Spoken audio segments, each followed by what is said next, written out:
Hello dears. അപ്പോൾ ഇന്ന് ഈ വീഡിയോയിൽ നോക്കുന്നത് +2 ഓണം എക്സാം ടൈം ടേബിളും അതുപോലെ മെയിൻ സബ്ജക്റ്റിൻ്റെ എക്സാം പോർഷൻസും. മെയിൻ സബ്ജക്റ്റ് എന്ന് വെച്ചാൽ accountancy, economics, maths and business. അപ്പോൾ ഫസ്റ്റ് നോക്കുകയാണെങ്കിൽ എന്താ ടൈം ടേബിൾ. അപ്പോൾ എക്സാം സ്റ്റാർട്ട് ചെയ്യുന്നത് 4th വെനസ്ഡേ സെക്കൻഡ് ലാംഗ്വേജസ് ആണ് ആൻഡ് അവസാനിക്കുന്നത് 12th തേഴ്സ്ഡേ ബിസിനസ് സ്റ്റഡീസ് ആണ്. പിന്നെ നമുക്കിവിടെ എക്സ്ട്രാ ടൈം ഉള്ളത് 6th to 9th വരെയും ടൈം ഉണ്ട് എക്സാമിന് പഠിക്കാനായിട്ട്. പിന്നെ അഡീഷണൽ ടൈംസും നമുക്കവിടെ കിട്ടുന്നില്ല. അപ്പോൾ നമുക്ക് ഒട്ടും ടൈമില്ലാതെയാണ് നമ്മുടെ എക്സാംസ് ഓരോ ഡേയ്സിലും ഉണ്ടാവുന്നത്.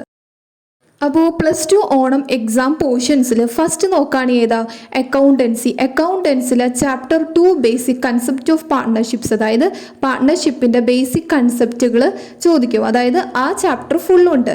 പിന്നെ വരുന്ന അഡ്മിഷൻ ഓഫ് എ പാർട്ട്നേഴ്സ് ആണ്. അത് ഗുഡ് വിൽ വരെയാണ് മെയിനായിട്ട് നോക്കേണ്ടത്. അതായത് ഫുൾ നോക്കുകയാണെങ്കിലും കൂടുതൽ ഇമ്പോർട്ടൻസ് നമ്മൾ ഗുഡ് വിൽ വരെ കൊടുക്കാം. ബേസിക് കൺസെപ്റ്റ് കംപ്ലീറ്റ് ആക്കണം. അഡ്മിഷൻ ഓഫ് എ പാർട്ട്ണർഷിപ്പിൽ ഗുഡ് വിൽ വരെ കൂടുതൽ പഠിക്കാൻ നോക്കാം.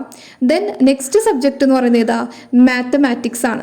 മാത്തമാറ്റിക്സിൽ നോക്കുകയാണെങ്കിൽ first relation and functions, next inverse trigonometry, matrix, determinants, continuity. ഈ 5 ചാപ്റ്റേഴ്സാണ് ചോദിക്കുന്നത്. കണ്ടിന്യൂറ്റിയിൽ ഡിഫറൻഷ്യബിലിറ്റി ഇല്ല. പിന്നെ വന്നത് ഇതിൽ കൂടുതലും മെട്രിക്സും ഡിറ്റർമിനൻറ്റും കുറച്ചുകൂടി സിമ്പിൾ ചാപ്റ്ററാണ്. അപ്പോൾ നല്ല രീതിയിൽ പഠിക്കുകയാണെങ്കിൽ നമുക്ക് സ്കോർ ചെയ്യാൻ പറ്റും. ദെൻ ഇത്രയാണ് മാത്സ് പോർഷൻസ് എന്ന് പറയുന്നത്. ദെൻ ബിസിനസ് സ്റ്റഡീസിൽ management, principles of management, business environment, planning, organising.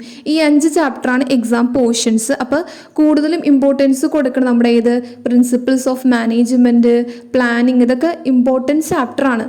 അപ്പോൾ അതാണ് ബിസിനസ് സ്റ്റഡീസിൻ്റെ മെയിൻ എക്സാം പോർഷൻസ് എന്ന് പറയുന്നത്. നെക്സ്റ്റ് നോക്കുകയാണെങ്കിൽ എക്കണോമിക്സ് ആണ്. എക്കണോമിക്സിൽ മൈക്രോ, മാക്രോ, അതായത് എക്കണോമിക്സിൽ തന്നെ മൈക്രോ ഉണ്ട്, മാക്രോ ഉണ്ട്. അതിൽ മൈക്രോ എന്ന് പറയുമ്പോൾ മൈക്രോൻ്റെ introduction, theory of consumer behaviour, production and cost. ഈ 3 ചാപ്റ്ററിൽ ഏറ്റവും ഇമ്പോർട്ടൻറ്റ് ചാപ്റ്ററാണ് theory of consumer behaviour. Next macro എക്കണോമിക്സിൽ നോക്കുകയാണെങ്കിൽ ഇൻട്രൊഡക്ഷൻ, നാഷണൽ ഇൻകം.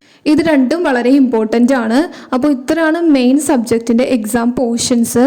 അപ്പോൾ നമ്മൾ പഠിക്കുകയാണെങ്കിൽ എക്സാം ഓറിയൻറ്റഡ് ആയിട്ട് പഠിക്കുക. അതായത് പ്രീവിയസ് എക്സാമിൻ്റെ ക്വസ്റ്റ്യൻ പേപ്പേഴ്സിലൊക്കെ റിപ്പീറ്റഡ് ക്വസ്റ്റ്യൻസ് ഉണ്ടാവും. അതൊക്കെ നമ്മൾ കൂടുതലും നല്ല രീതിയിൽ പഠിക്കാൻ നോക്കുക. അതായത് ഒരു ചാപ്റ്ററിൽ തന്നെ കൂടുതൽ ടൈം സ്പെൻഡ് ചെയ്യാതെ നമ്മുടെ പ്രീവിയസ് ക്വസ്റ്റ്യൻ പേപ്പറിൽ റിപ്പീറ്റഡ് ക്വസ്റ്റ്യൻസ് ഒക്കെ ചെയ്യാൻ നോക്കാം. ഓക്കെ, അപ്പോൾ ഇത്രയാണ് വീഡിയോയിൽ പറയുന്നത് മെയിൻ സബ്ജക്റ്റിൻ്റെ എക്സാം പോർഷൻസും അതുപോലെ ടൈം ടേബിളും. അപ്പോൾ നിങ്ങൾ എന്ത് ചെയ്യാം, പ്രീവിയസ് ക്വസ്റ്റ്യൻ പേപ്പറിൽ റിപ്പീറ്റഡ് ക്വസ്റ്റ്യൻസ് ഒക്കെ കൂടുതലും ടൈം സ്പെൻഡ് ചെയ്ത് പഠിക്കാൻ നോക്കാം.